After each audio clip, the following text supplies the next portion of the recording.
سب سے پہلے آپ یہ ویڈیو دیکھیں۔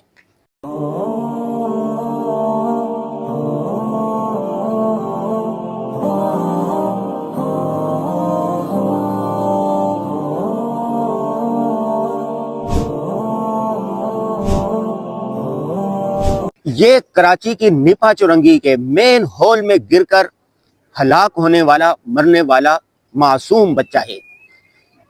یہ ماں باپ کا اکلوتا بیٹا تھا۔ آپ ذرا تصور کریں، اگر آپ ماں باپ ہیں یا آپ کے چھوٹے بہن بھائی ہیں اور وہ بھی اکلوتا ہو اور مارکیٹ میں وہ خریداری کرنے کے لیے گیا ہو اور خریداری کر کے بہت ساری چیزیں لے کر وہ آ رہا ہو اور ماں باپ اس کے پیچھے پیچھے ہوں اور بچہ خوشی سے چہچہاتا ہوا کہ ہاتھ میں چیزیں پکڑی ہوئی، کھلونے پکڑے ہوئے، شاپنگ کی چیزیں پکڑتے ہوئے دوڑتا ہوا گئے مین ہال میں گرے۔ اور اس کے بعد 2 کروڑ کی آبادی ہے کراچی کی، کوئی ایک ادارہ ایسا نہ ہو کہ وہاں پر ہیلپ لائن پر یا فوری طور پر مدد کے لیے کسی کو پکارا جائے اور مدد کے لیے لوگ پہنچ جائے۔ 16 گھنٹے کے بعد 1 کلومیٹر دور جا کر اس معصوم بچے کی لاش ملی۔ وہ لاش بھی پولیس نے یا کراچی کے کسی سرکاری ادارے نے نہیں نکالی، بلکہ صفائی کرنے والا ایک بچہ تھا، وہ بچے نے وہ لاش اس کی نکالی۔ ذرا سوچیں، یہ جو بچہ گرا ہے یہ کوئی پہلا بچہ نہیں ہے، بتایا جا رہا ہے یہ 32واں بچہ ہے جو کراچی کے گٹر لائن کے مین ہال میں گر کر مرا ہے۔ یہ تو مین ہال میں گر کے مرنے والے بچے کی داستان ہے۔ اس کے علاوہ یہ جو ندی نالے ہیں، یہاں پر سڑکیں ٹوٹی ہوئی ہیں، بلکہ حیرت کی بات یہ ہے کہ ڈیفنس کراچی کے بارے میں سوچا بھی نہیں جا سکتا تھا کہ وہاں کی سڑکیں بھی ٹوٹی ہوئی ہوں گی۔ کراچی کسی زمانے میں روشنیوں کا شہر کہا جاتا تھا اور یہاں کی سڑکوں کو سرف سے دھویا جاتا تھا، اور آج کیا ہے، جگہ جگہ گٹر ابھر رہے ہیں، سڑکیں ٹوٹی ہوئی ہیں۔ بائک پر آپ نے وہ ویڈیو بھی دیکھی ہوگی کہ ایک آدمی فیملی کے ساتھ، سامنے آگے 2 بچے بیٹھے ہوئے تھے، پیچھے بیوی بیٹھی ہوئی تھی اور اس سے پیچھے چھوٹا بچہ بیٹھا ہوا تھا۔ وہ سڑک پر کہیں جا رہے تھے اور کھڈا آیا اور بائک گری، بیوی گری، بچے کی ٹانگ ٹوٹ گئی اور پوری فیملی کو شدید چوٹیں آئی۔ یہ کراچی کا حال ہے۔ ایسا لگ رہا ہے کہ کراچی بیوہ ہو چکا ہے، لاوارث ہو چکا ہے، اس کا کوئی ولی وارث نہیں ہے۔ جنگل کا قانون ہے، یہاں پر کوئی پوچھنے والا نہیں ہے۔ یہ سوچ کر اب 2 باتیں ہیں، یا تو انسان ہاتھ پہ ہاتھ دھرے بیٹھا رہے، یا اگر حکومتی ادارے کسی بھی وجہ سے یہ کام نہ کر رہے ہوں تو پھر یہ ذمہ داری آ جاتی ہے اس شہر کے مخیر اداروں پر، اس شہر کے مالدار لوگوں پر، اس شہر کے ہر شہری پر، ہر باسی پر۔ دیکھیں، کراچی میں 2 کروڑ آبادی ہے، بے شمار ٹاؤن ہیں، ضلع ہیں، محلے ہیں، گلیاں ہیں۔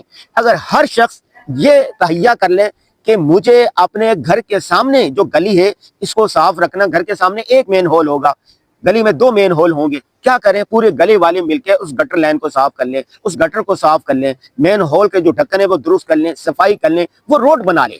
ایک گلی صاف ہو جائے گی، دوسری گلی صاف ہو جائے گی، تیسری گلی صاف ہو جائے گی، پورا محلہ یوں ہو جائے گا۔ ٹنڈو الیار میں ایک گاؤں ہے، اس گاؤں والوں نے مل کر روڈ خود بنائے ہیں، درخت خود لگائے ہیں، ایک ماڈل گاؤں بنایا ہے، اور جو اقوام متحدہ میں بھی یہ رجسٹر ہے کہ یہ ماڈل گاؤں ہے دنیا میں، اور کسی حکومت سے کسی بھی قسم کی مدد نہیں لیتے۔ اگر ڈیفنس والے ڈیفنس کو درست کر لیں، نیپا چورنگے والے نیپا چورنگی کو درست کر لیں، گلشن اقبال والے گلشن اقبال کو درست کر لیں، احسن آباد والے احسن آباد کو درست کر لیں۔ بڑی خوشی کی بات ہے، بلکہ آپ یہ ویڈیو میں دیکھ رہے ہوں گے کہ کراچی کے ہی درد دل رکھنے والے چند لوگوں نے کہا کہ ہم پورے کراچی کا وزٹ کریں گے، جہاں پر بھی کسی بھی جگہ پر گٹر کا ڈھکن نہیں ہوگا اور ہم ڈھکن لگائیں گے۔ انہوں نے یہ مہم شروع کر دی ہے۔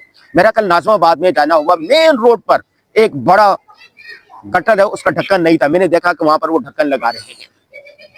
تو آپ نے کرنے کا کام یہ ہے کہ آپ کو چاہیے کہ آپ اپنے گلی محلے کو صاف ستھرا رکھیں، اس کی گلی کو بنائیں، روڈ کو بنائیں۔ تو اگر آپ اپنی مدد آپ کے تحت یہ کام کریں گے تو بھی اب آپ کے بچوں کی جان بچ سکتی ہے۔ اور آخری بات یہ ہے کہ کراچی کے جو میئر ہیں وہ دعوے تو بڑے بڑے کر رہے ہیں، ہم کراچی کو یوں بنا دیں گے، یوں کر دیں گے، وہ کر دیں گے، لیکن عملاً کچھ نہیں کر رہے۔ مجھے 4 عشرے ہو گئے یہاں پر رہتے ہوئے، نعمت اللہ خان کے علاوہ کراچی کے کسی نے آنسو نہیں پوجے۔ اگر آپ میئر کام نہیں کر سکتے تو آپ چھوڑ دیں، کسی اور کو دے دیں یہ شپ۔